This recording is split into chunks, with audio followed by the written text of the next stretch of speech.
ఈరోజు జగన్మోహన్ రెడ్డి కావచ్చు, వాళ్ళ నాయకులు కావచ్చు, వాళ్ళ సహజ ధోరణిలో తప్పు చేస్తారు, ఎదుటి వాళ్ళ మీద నిందలేస్తారు.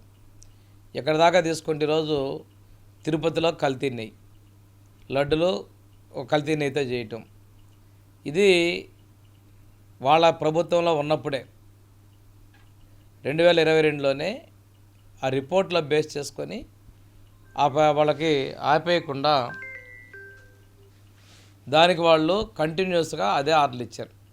తర్వాత వాళ్ళు చేసింది ఏంటంటే అర్హత లేని కంపెనీకి నెయ్యి ఆర్డర్లు ఇచ్చారు.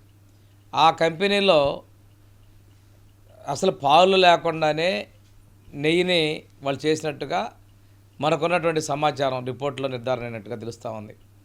ఇంకో విషయం ఏంటంటే నీ సొంత బాబాయ్ చైర్మన్గా చేసుకున్నావు, ఆయన పిఏకి 4 కోట్ల పైచిలకు అకౌంట్లో డబ్బులు మారినట్టుగా అతను పోలీసులకి నేను పలానా దాన్ని తీసుకున్నట్టుగా చెప్పినట్టుగా మీడియాలో కథనాలు చూస్తూ ఉన్నాం.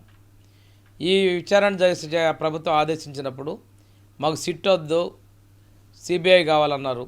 అవి సిబిఐ కోర్టులో ఆదేశించిన తర్వాత నా పేరు మీద విచారణ వద్దని చెప్పి తెచ్చుకున్నారు. ఈరోజు మీ రిపోర్టుల్లో కోర్టుకి ఇచ్చిన దానిలో మీరు మాట్లాడే దాని ప్రకారం కానీ మీరు ఇచ్చిన లీకుల ద్వారా చూసుకున్నట్టయితే దీనిలో పాలు లేకుండానే నెయ్యి చేసినట్లు, దానిలో యానిమల్కి సంబంధించినటువంటివి కూడా ఉన్నట్టు మనకి బయట నుంచి వార్తా వస్తున్నాయి. ఇవన్నీ కూడా రిపోర్ట్లో మీరు చేసిన తప్పులు, దానిలో హిందూ భక్తుల మనోభావాలు, తిరుపతి వెంకటేశ్వర విశ్వాసాన్ని మీరు అపహాస్యం చేశారు. ఇది ఒకటే కాదు, ఆ రోజు మీ నాయకుడు ముఖ్యమంత్రిగా ఉండి సంతకం చేయండి, దేవుడి మీద విశ్వాసం ఉంది, చేయలా. మొన్న కూడా ప్రతిపక్షంలో ఉండి వెళ్తారంటే సంతకం చేసి వెళ్లాల్సిందని ఆ రోజు అధికారులు చెప్తే ఇంకా మీ యొక్క యుగో సాటిస్ఫాక్షన్ కోసం తిరుపతికే వెళ్లకుండా అనుకున్నారు. విశ్వాసం లేనప్పుడు తప్పులు చేస్తారు. మీరు ఈరోజు వచ్చి బయటకు వచ్చి మాట్లాడుతున్నారు, ఇప్పుడే ప్రెస్ మీట్ పెట్టి మాట్లాడుతున్నారు, మా శాసనసభ్యుల గురించి, మంత్రుల గురించి మాట్లాడుతున్నాం. వాస్తవంగా మాజీ ముఖ్యమంత్రికి వీళ్ళ గురించి మాట్లాడే అర్హత లేదు. మీ చేసేటువంటి పనులు, మీ అరాచకాలు ఎన్నెన్నో ఉన్నాయి. ఆ రోజున మహిళల్ని ఇబ్బందులు పట్టారు, కించపరిచారు, తర్వాత డ్యాన్సుల గురించి మాట్లాడుతున్నారు. మీరు ఎన్ని దారుణాలు చేశారు. మీ చరిత్రలు తీసుకుంటే ఇవన్నీ కూడా మీకు మాట్లాడిన పరిస్థితులు లేవు. దయ్యాలు వేదాలు ఇచ్చినట్టుగా దొంగ అన్నట్టుగా సహజంగా ఈడీ కేసుల నుంచి ఎంక్వైరీ తప్పుకున్నావు ఆ రోజున. ఈరోజు కూడా వెళ్ళా. నీకు నిజంగా చట్టాల మీద గౌరవం ఉంటే ఎందుకు వెళ్ళట్లేదు కోర్టుకి?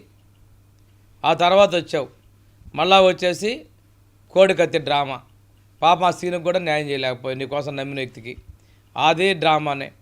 ఆ నెక్స్ట్ వచ్చావు బాబాయిని చంపేసి అది గుండెపోటు కాస్త గొడవలపోటు, అది నారాస రక్త చరిత్ర అని చెప్పి మోసం చేసి పబ్బం గడుపుకున్నావు. పరకామణి కేసు, అది చిన్న దోత అన్నావు. అంటే దేవుడి దగ్గర నమ్మకం, తప్పు చేయకూడదని విశ్వాసం వదిలిపెట్టి అది కూడా అదేముంది, అది చిన్న కేసు అని మాట్లాడరు. ఈరోజు కూడా దీనిలో కూడా మీరు తప్పులు చేశారు. పాలు లేనిది సృష్టించినటువంటి రసాయన దశన మీరు నెయ్యి వాడారు. ఆవు నెయ్యితో చేయడం అనేది సెంటిమెంటు, భక్తుల యొక్క పవిత్రత. అలాంటి దాన్ని కూడా మీరు మోసం కల్తీ చేశారు. ఆఖరికి తల్లి పాలను కూడా కల్తీ చేయగలిగినటువంటి సమర్థులు మీరు. తప్పు చేసి దొంగ అని చెప్పి మాట్లాడేటువంటి వాళ్ళు మీరు. చోరు చేసినటువంటి మీరు క్రెడిట్ చోరీ అని కూడా అపహాస్యంగా మాట్లాడుతున్నారు. నీ చరిత్ర మొత్తం తీసుకుంటే చోరీ లేనిది ఎక్కడుంది నీకు? అలాంటి నువ్వు చేసే తప్పులు ప్రజలు గమనిస్తున్నారు. నీవు చేసినటువంటి దానికి మొన్నన్నావు, ఒక రెప్పక కళ్ళు మూస్తే 2 ఏళ్ళు అయ్యి, ఇంకొకసారి కళ్ళు రెప్పలు కొడితే 3 ఏళ్ళు అయ్యాయని బ్రహ్మలో బతుకుతున్నావు. నువ్వు ఎన్ని రెప్పపాట్లు కొట్టినా ప్రజలు మాత్రం గమనించి నీకు తగిన బుద్ధి చెప్పారు. నీవు ప్రజలతో చేసేటువంటి మంచి పని సమర్థించు, చేతనైతే సలహాలు ఇవ్వు, ఇందాక బుర్ర చేసే పనులు చేయొద్దండి.